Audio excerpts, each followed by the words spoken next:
بہت وقت پہلے کی بات ہے۔ 4 دوست تھے: یوسف نجار یعنی بڑھئی، ہاشم درزی، زید سونار اور سلمان عالم تعلیم دین رکھنے والا۔ چاروں نیک اور ہنرمند تھے، مگر حالات تنگ تھے، اس لیے ایک دن انہوں نے طے کیا کہ کسی دوسرے شہر جا کر روزی کمائی کی جائے۔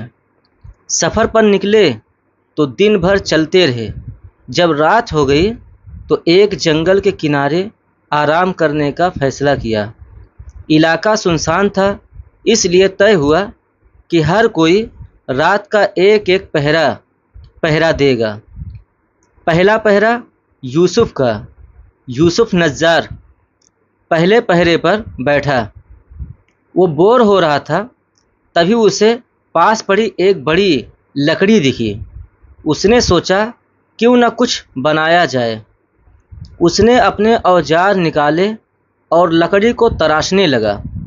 رات کے پہلے حصے کے آخر تک اس نے ایک خوبصورت عورت جیسا پتلا بنا ڈالا، پھر ہاشم کو جگا کر سو گیا۔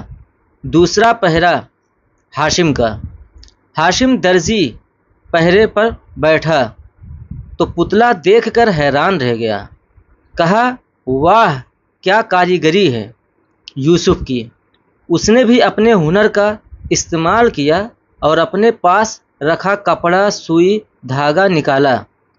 اس نے اس پتلے کو ایک بہت ہی خوبصورت پوشاک پہنائی، چوڑیاں بھی پہنا دی، پھر زید کو جگا کر سو گیا۔ تیسرا پہر زید کا۔ زید سونار اٹھ کر پہرے پر بیٹھا۔ جب اس کی نظر اس عورت نما پتلے پر پڑی تو حیران رہ گیا۔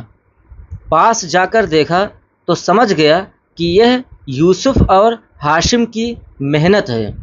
اس نے بھی اپنے اوزار نکالے اور سونے چاندی کے گہنے بنا کر اس پتلے کو پہنا دیے، پھر آخر میں سلمان کو جگایا۔ چوتھا پہر سلمان کا۔ سلمان دینی علم والا اٹھا اور پہرے پر بیٹھا۔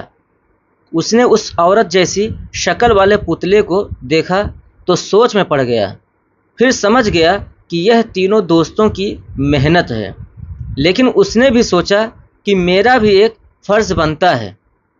اس نے وضو کیا، 2 رکعت نفل نماز ادا کی اور اللہ سے دعا کی، یا اللہ اگر اس میں بھلائی ہے تو اسے جان عطا کر۔ اس نے کچھ تلاوت اور دعا کی۔ اللہ کے حکم سے اس لکڑی کے پتلے میں جان آ گئی۔ اب وہ ایک اصلی عورت بن چکی تھی۔ صبح کا معاملہ۔ صبح جب سب دوست اٹھے تو سامنے ایک حسین عورت کو دیکھ کر حیران رہ گئے۔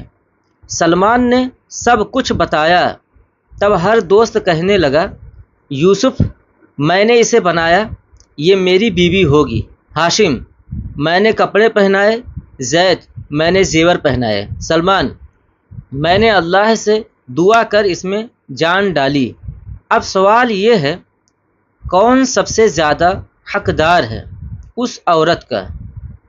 آپ ہی بتائیے، اس کہانی کا انجام کیا ہونا چاہیے؟ کمنٹ میں اپنا جواب ضرور دیں، اور ایسے ہی سیکھ بھری کہانیوں کے لیے چینل کو سبسکرائب کریں۔